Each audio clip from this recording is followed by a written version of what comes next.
Good afternoon and welcome to Education News. Today we're going to look out about Ofsted and how their inspection framework is going to change over the next year. We're going to focus on how 90% of RAAC schools are still not fixed and unsafe for children. We're also going to look at how teachers may be given the ability to give support plans to parents, children may be spending more time off school than they should be.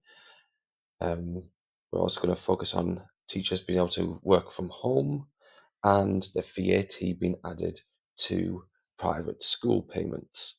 And in brighter news, we'll also look at the head teacher who decided to give a lovely presentation at the start of the year to her teachers. On to our first story.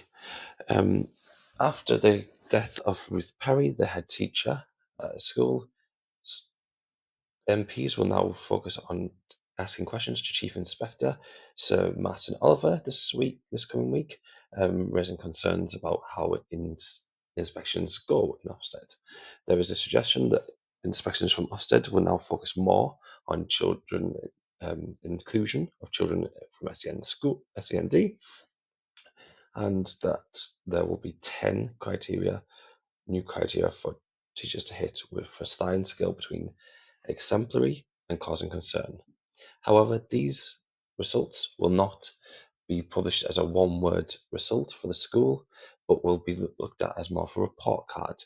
There is concerns that this may cause parents to have issues in trying to decide on schools for their children, however. In other news, Labour have confirmed that only 10% of RAAC schools have actually been completely renovated, and there are still schools 90% of the time who are still relocated into different buildings or temporary classrooms.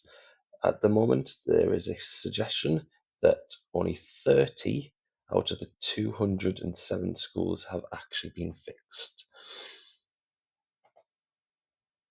From safety of pupils to safety of teachers, there is a suggestion that teachers should now be allowed to implement support plans for students who have behavioural issues, and they should be allowed to be agreed with parents.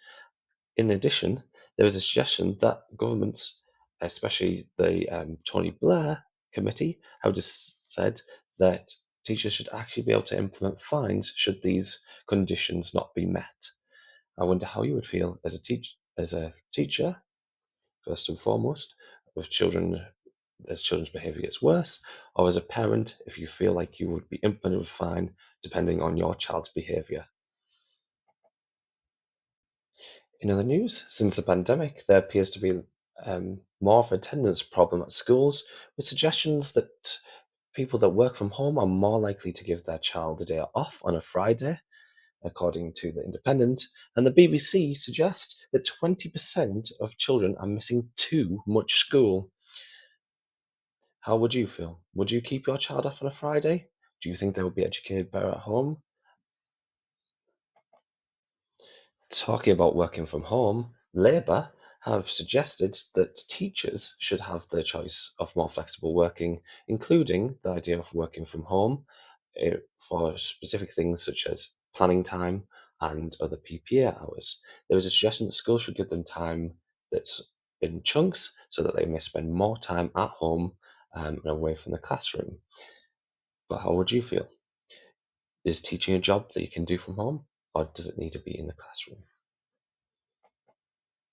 Moreover, Labour's promise of flexible working is a promise for 6,500 more teachers to be introduced into the classroom. How this is to be done is yet unsure. However, there are suggestions that funding will come from ideas such as adding VAT to private school payments. This would still exclude those that are at a private school due to EHC plans, so that those with SEN are not unduly punished for being in these private schools that may be better for them. In even brighter news, a head has welcomed back her staff after the new year with an inspirational quote in a Love Actually style. Inspired by the movie, She held up place cards and received this message to them. Right, you lovely lot. Here we go again. 2025 is going to be a great year for us. And it's only 6 weeks until half term. We are a team. Whatever challenges have come our way, we face them together. But remember, it's just work. You can't add days to your life, but you can add lives to your days. Joy comes to us in ordinary moments. We need to look for the moments of joy. We need to keep a healthy perspective. Storms pass. And remember, the brightest of stars are those who shine for the benefit of others. Happy New Year, you lovely lot. P.S. Someone remember work tomorrow. What an inspiring quote. How would you feel if your head teacher invited you back, or your boss invited you back to work in that way? I'm sure you'd be just as inspired as them teachers do. Finally, in children's literature, last year there was a poll on BBC where 177 experts in book literature voted for the best children's book of all time. The winner in that section was the Where the Wild Things Are, where you follow Max as he discovers the wild things and becomes the king of the wild things. And finally, today's best-selling book, according to bookshop.org, is Super Duper You, a rhyming book which makes you question what it is to be you and shows how different parts of your personality can change over time and still make you you. Thank you for watching today. I hope you had a brilliant time watching about the education news.